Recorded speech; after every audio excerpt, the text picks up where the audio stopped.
Hello, everyone. This is Rose. Today's topic from the Book of Life is I'm not your superwoman. I have mastered how to match energy. You have to give it in order to receive it. Let's take a look at this short story from the Book of Life. Cassandra works for Mark Goldstein as his assistant. Mark is a top-rated financial broker and CEO of his broker's firm. Cassandra has been Mark's right hand for over 10 years. Her previous job experience as a financial advisor helped pave the way for her in understanding how to assist a financial broker. To Cassandra, her job is like playing chess. In this game of chess, she knows her boss's moves before he makes them. She usually provides him with detailed information before he asks. Cassandra attends meetings with Mark, taking notes as he talks with his clients. Mark and Cassandra were so in sync, or are so in sync, it was like having one mind and two bodies. When Cassandra first started working for Mark, he was engaged to Susie. Although Mark and Susie did not get married, Cassandra was responsible for making sure Susie received a gift each year on their anniversary and on her birthday. Mark assigned that task to Cassandra. He figured she's a lady. She's around the same age as Susie. She knows better what Susie needs and wants. So Susie received a gift that was purchased by Cassandra on her and Mark's anniversary every year and on her birthday. Many times, Mark did not know what Cassandra had purchased for Susie. He did not care as long as Susie was happy. Susie had no idea that it was Cassandra who bought all the gifts she received from Mark. She would often brag about how she had the most attentive man in the world. That's how pleased Susie was with the gifts she received.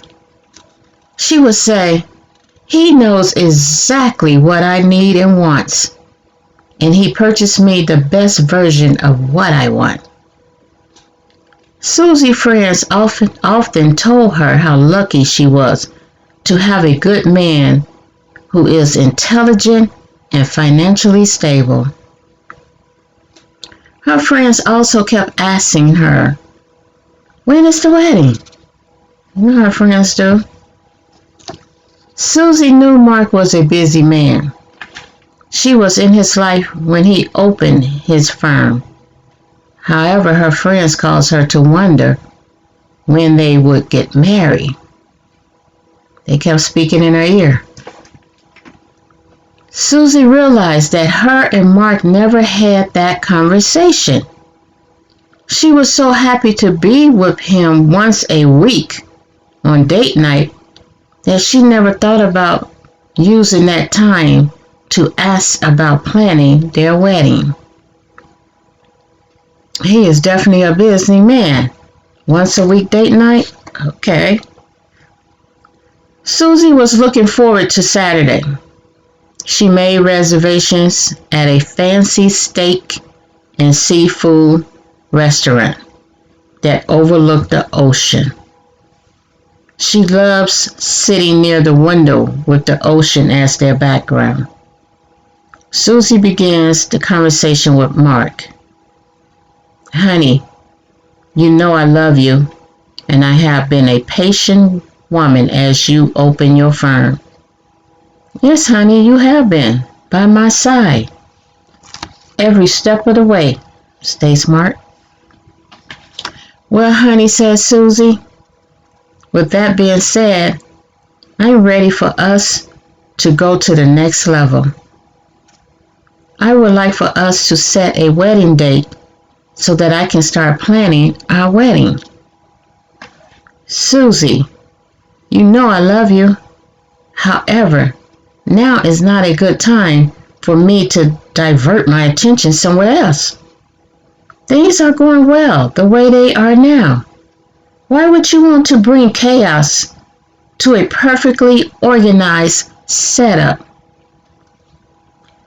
So, is that how you view our engagement?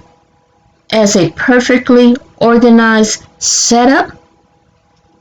We have been engaged for 6 years. I am ready to be a wife. Susie, let's seize this moment and enjoy our meal in this ocean view. I have too much going on to engage in a toxic conversation. I always look forward to our date night so I can unwind with a glass of wine and enjoy a little R&R with my honey. Please do not ruin this moment for me. Susie was silenced the rest of the dinner. After dinner, upon arrival to her home, she asked Mark to not come in. She was going against the normal routine. He knew she was mad. She asked him not to come in. She informed him that she needed time to think. Don't tell me you are angry about me not wanting to discuss setting a wedding date, shouts Marks. Susie calmly replied, me answering that question might disrupt your R&R. So I think you need to go to your own home tonight. Oh, so it's like that, shouts Mark. Susie walks into her house, then softly closed the door behind her in Mark's face. Mark was so angry. He drives off at an accelerated speed. Susie spent the rest of the evening evaluating her and Mark's relationship. She was angry at herself for not seeing Mark's true intentions. She felt so foolish as she reminisces about their 10-year relationship. I can't believe I didn't see the signs. I have been his girlfriend for 4 years and his fiance for 6 years. And we haven't moved past a once-a-week date night relationship. The next day, Susie wrapped her engagement ring in a nice box. She asked Mark's assistant Cassandra if she can come pick up the gift for Mark. Susie received the answer she was looking for when Mark did not call her after receiving the gift box from Cassandra. She knew he received it because he confirmed it with a text to her. So she said, okay, his silence is speaking loud and clear. Cassandra had been working for Mark approximately 7 years when him and Susie ended their relationship. Cassandra thought to herself, well, no more coming up with new gifts ideas twice a year for Susie. That's a relief. When Mark's relationship with Susie ended, he begins to take Cassandra with him on his business trip. Oh, so it was more than just attending meetings now. He had him a side chick to go with him on his business trips. After a year of traveling with Mark, Cassandra felt she should be accommodated for the extra hours she was putting in, but was nervous about asking for a raise. She rationalized her fear by thinking, well, I get to travel all over the world, stay at 5-star hotels, and eat good food, all at the expense of my boss. Isn't that what fear does to you? Make you begin to rationalize so that you don't feel so bad about not standing up for yourself, not speaking up for yourself. So you got to do something to help calm that guilt you feeling. And that's what she did. She rationalized in her mind. Oh, it's okay. I'm going to stay right where I'm at. Cassandra began to realize that some of the trips appeared to be personal in nature. So here, Marcus got her going on these trips with him. She's thinking they business trips. And she get there and find out they're personal trips. What's up with that? It's time to ask for a raise, girl. She was never asked to sit in a meeting to take notes, and they would spend the evening attending galas or some type of black tie event. Approximately 1 year ago, Mark took Cassandra to Paris. After a night of drinking wine at an evening event, Mark had to help Cassandra back to her room. She was a little tipsy, but coherent. The next day, Cassandra woke up to Mark sleeping in her bed. They both was nude. She vaguely remembers them being intimate. She wasn't sure how to handle the situation. She got up to shower before Mark had a chance to see her nude lying next to him. Oh, he already saw a girl. As she comes out the bathroom fully dressed, Mark is sitting up in bed smiling. He tells her, I hope you enjoyed last night as much as I did. Cassandra asks Mark, why was he in her room and bed all night? Mark states, you asked me to stay. Cassandra wasn't 100% sure, but she does remember participating willingly.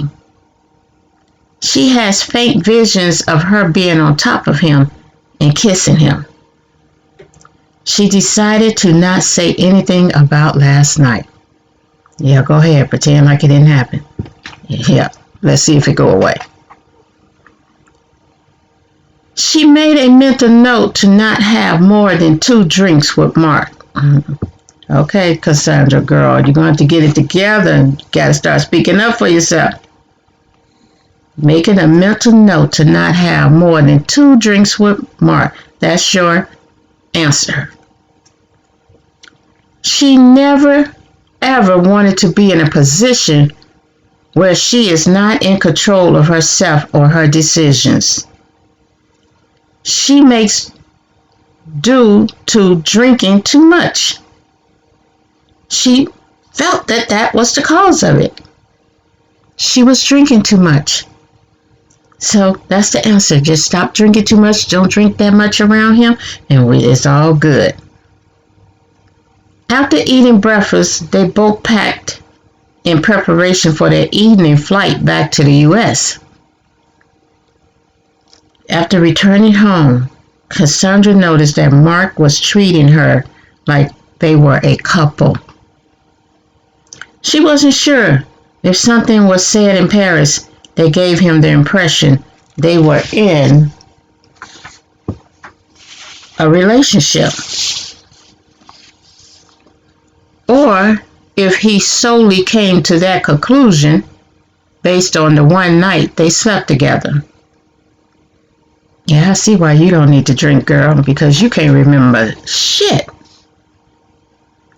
She wanted to discuss the Paris trip with him, but wasn't sure how to approach it.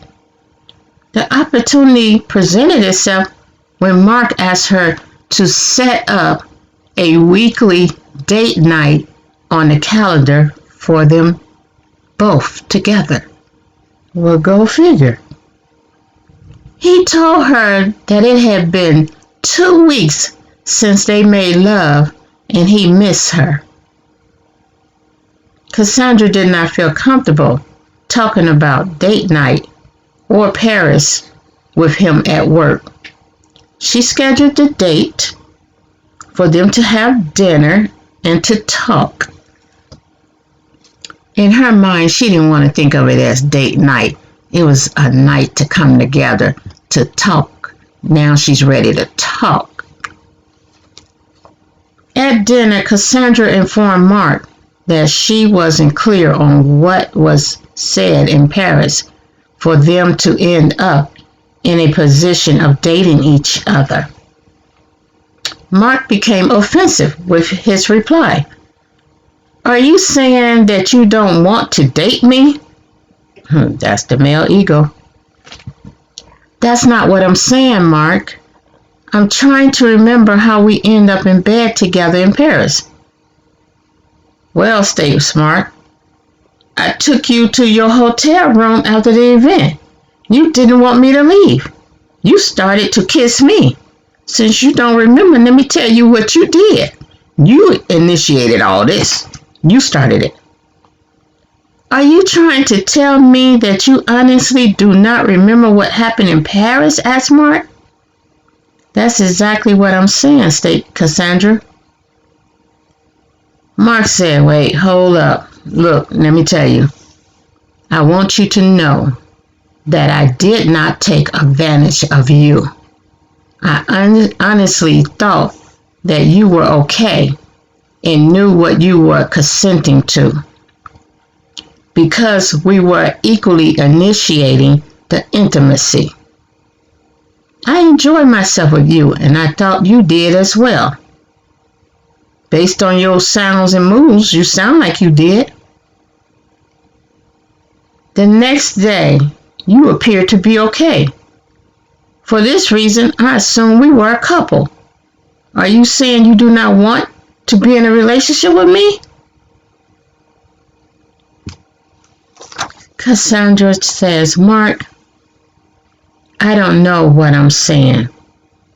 You are my boss, and that's how I initially want it to be. I just wanted you to be my boss and only my boss. I didn't think of it no other way. Yes, I find you attractive. I always did. However, I held my professional relationship with you to its highest esteem. I never wanted it to change beyond professional. Now my emotions are all over the place. Say what? I'm not sure what I'm feeling. I do not like the confusion. Well, Cassandra, we are here now. Let's just enjoy where we are at. I enjoy being with you, and I love how well you take care of me. Can we agree that we are a couple? Okay, let's hear what Cassandra got to say on this one. Yes, Mark, we can agree.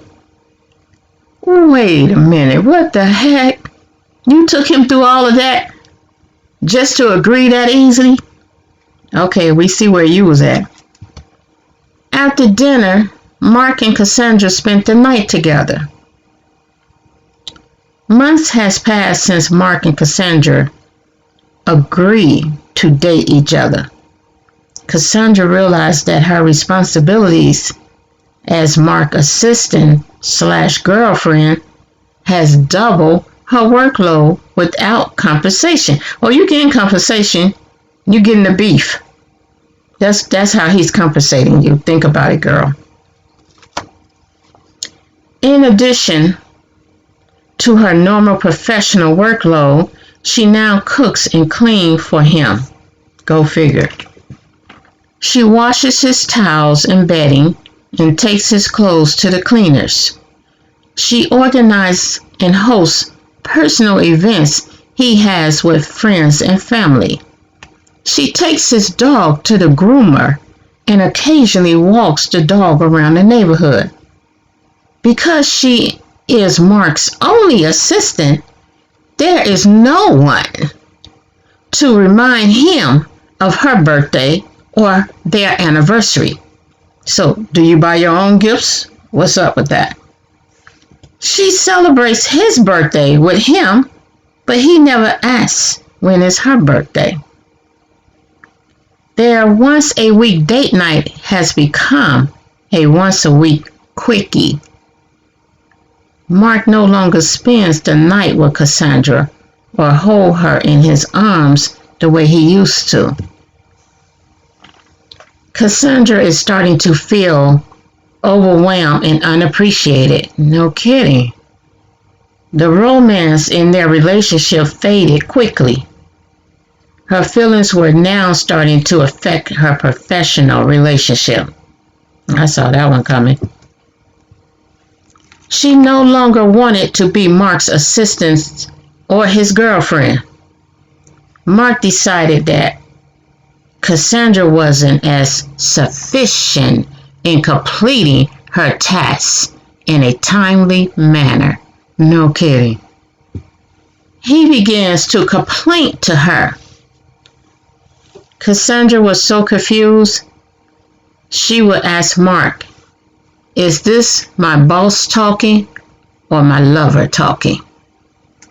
She expresses to Mark that she no longer knows what is work-related or personal because it all looks and feels the same. Mark tells Cassandra that she needs to get it together. That she needs to get it together. Can you believe that crap? Because her lack in performance was affecting his business. He asks her what does she needs to get back on track. Cassandra looks Mark in his eyes with tears in her eyes. Her eyes was they was watery, but she was holding those tears in. She wouldn't let them drop. Her eyes was filled with water. She tells him,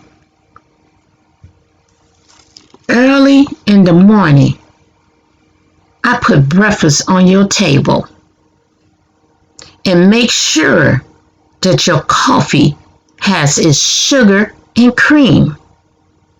Now you say the juice is sour. It used to be sweet. And I can't help but wonder if you're talking about me. We don't talk the way we used to talk. It's hurting so deep. I got my pride, Mark. I got my pride. I will not cry. But it's making me weak." She says, "Mark, I'm not your superwoman. I'm not the kind of girl that you can just let down and think that everything is okay. I am only human. This girl here needs more than an occasional hug as a token of love from you to me." Mark felt the sincerity in Cassandra's voice. He just stood back and he looked at her. Because see, she was one who wasn't used to expressing her feelings, who was not used to bringing up things that she disliked about a person or situations. It took a lot to get her to come forward and speak, and he knew that. So for her to express it in however way she was able to get it out, he felt it. He expressed to her that he did not want to lose her as his girlfriend. He asked Cassandra to quit her job as his assistant. And he told her he asked her to marry him. Go figure. He informed Cassandra that they would work together to find a replacement for her at work. So this is a twist. Okay, you want to marry her. Is it because she stood up and spoke up for herself in a way that you never seen before? She was usually that yes person, do whatever you suggest person, and then say nothing back.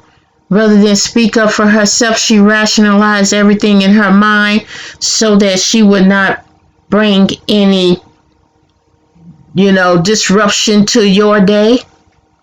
Any, as you call it, toxic conversations to you. So Cassandra spoke up, and Mark figured a way to handle it is to say, let's get married. Is this what he did to Susie when they was engaged for 6 years, still having a once a week date night? Cassandra better wake up. So what did Cassandra do? So after he informs Cassandra that they will work together to find a replacement for her at work, Cassandra and Mark embrace. They embrace each other in a passionate hug as tears roll down their face. Okay, that one blew me away. The jury is still out on this one. Click the thumbs up and the subscribe button to receive notifications of more articles from the Book of Life. Remember to click that thumbs up button. Be blessed and safe. Peace, people.